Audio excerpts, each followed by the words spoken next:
Halo adik-adik semuanya, di video kali ini kita mau membahas mengenai pengolahan data, di mana bab pertamanya adalah pengumpulan data dan penyajian data dalam bentuk tabel.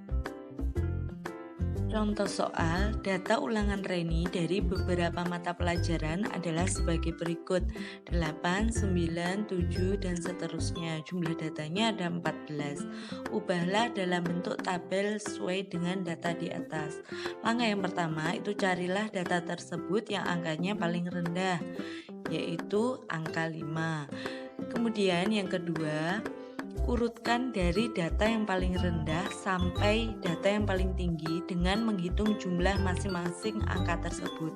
Misalkan nilai 5-nya itu sebanyak 1, nilai 6-nya sebanyak 3, nilai 7-nya sebanyak 3, dan seterusnya sampai nilai yang paling tinggi yaitu nilai 10 sebanyak 1. Dari data tersebut kita ubah dalam bentuk tabel, di mana tabel tersebut untuk kolom yang pertama itu nilai ulangan atau biasa disebut juga dengan X. Kemudian tabel berikutnya itu yang di sampingnya itu banyak nilai atau biasanya kita sebut dengan frekuensi.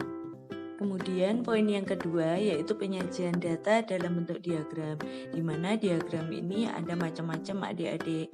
Yang pertama yaitu diagram batang. Misalkan contohnya sama dengan tadi ya. Tuh, yang membedakan hanya pertanyaannya, gambarlah data dalam bentuk diagram batang. Misalkan ini soalnya dalam bentuk tabel. Misalkan kalau kalian menemukan masih dalam bentuk data berurutan, itu boleh dalam bentuk yang seperti awal tadi. Kemudian dari data ini boleh yang atas atau yang bawah kita ubah dalam bentuk diagram batang, di mana untuk garis horizontalnya itu merupakan nilai ulangan dan untuk vertikalnya itu banyaknya nilai. Itu pasti ya adik-adik, nggak boleh ketuker. Kemudian untuk intervalnya yang perlu diperhatikan, saya pakai 1. Jadi interval berikutnya harus 1, kemudian kelipatan dari 1 dan seterusnya. Kalau kita pakai 2, jadi harus kelipatan 2. Yang kedua adalah diagram garis. Sebenarnya garis sama batang itu sama, yang membedakan cuma ini adik-adik. Dengan horizontalnya dia juga merupakan nilai ulangan atau X. Dan untuk vertikalnya dia merupakan banyak nilai atau kita sebut dengan frekuensi. Yang ketiga adalah diagram lingkaran. Misalkan soalnya sama dengan tadi dalam bentuk tabel. Tapi kalau misalkan kalian menemukan soal yang bentuknya bukan tabel, itu ubah dulu ke dalam bentuk tabel. Tujuannya untuk mempermudah kalian mengerjakan. Yang perlu diperhatikan, diagram lingkaran itu terbagi menjadi 2. Adik-adik, yang pertama yaitu dalam bentuk derajat, itu besarnya 360, dan yang kedua itu dalam bentuk presentase, besarnya adalah 100%. Sebelum kalian menggambar, kalian harus menghitung terlebih dahulu dengan rumus yaitu diketahui kali bentuk persen atau derajat, kemudian dibagi dengan jumlah data.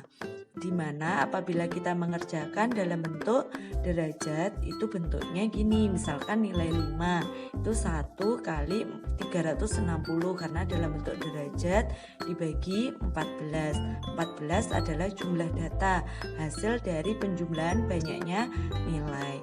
Itu hasilnya 25,7 dibulatkan menjadi 26 derajat dan seterusnya.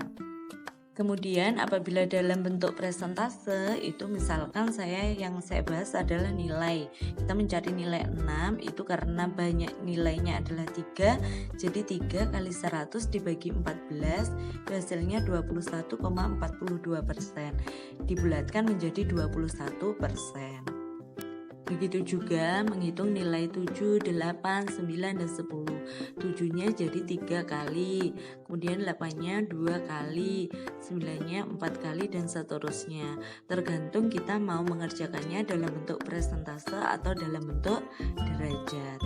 Kemudian untuk cara bulatannya yaitu angka 1, 2, 3, 4 itu pembulatannya ikut ke bawah, jadi depannya tetap.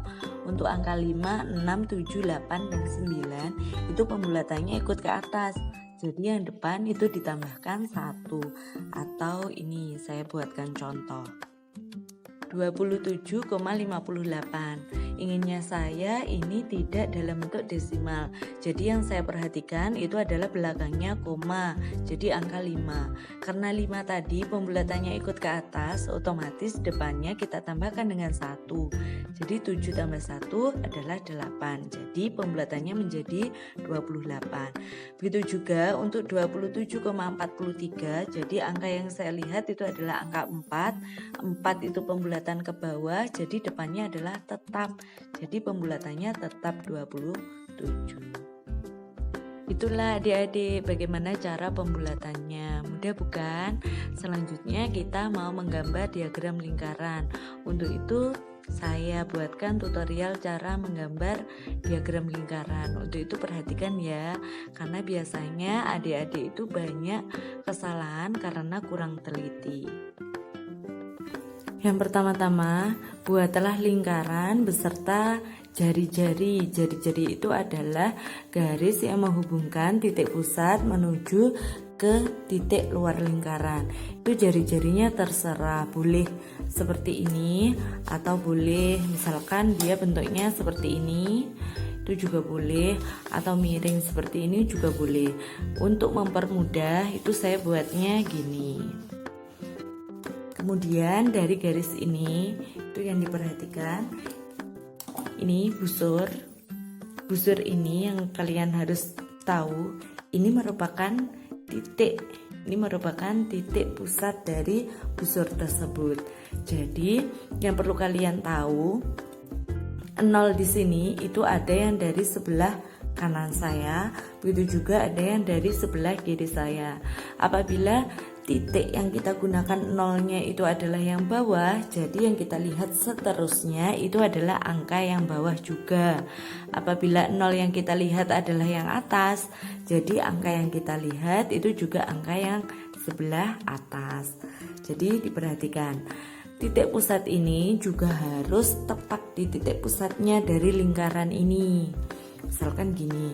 Kemudian garis lurus ini harus lurus dengan garis yang saya buat. Ini tidak boleh seperti ini. Jadi ini harus saya luruskan seperti ini. Kemudian saya inginnya mau membuat sudut yang besarnya adalah 26. Karena 0 yang saya gunakan itu adalah 0 yang bawah. Jadi yang kita lihat juga yang bawah. Jadi 20-nya di sini, kemudian 5-nya ini. Kemudian saya tarik di sini itu adalah 5. Jadi 26 kita tinggal tambah 1. Jadi letaknya di sini. Nggak apa-apa, ini di luar lingkaran.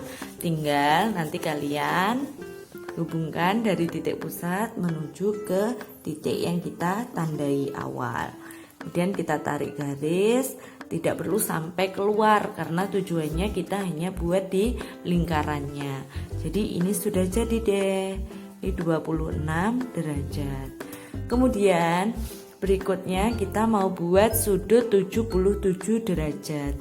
Gimana cara membuatnya? Itu yang pertama, kita harus meluruskan titik pusatnya tadi menuju ke garis. Misalkan saya mau cari perbedaan ya, misalkan saya mau buat gini dengan cara sudut pandangnya kita seperti ini.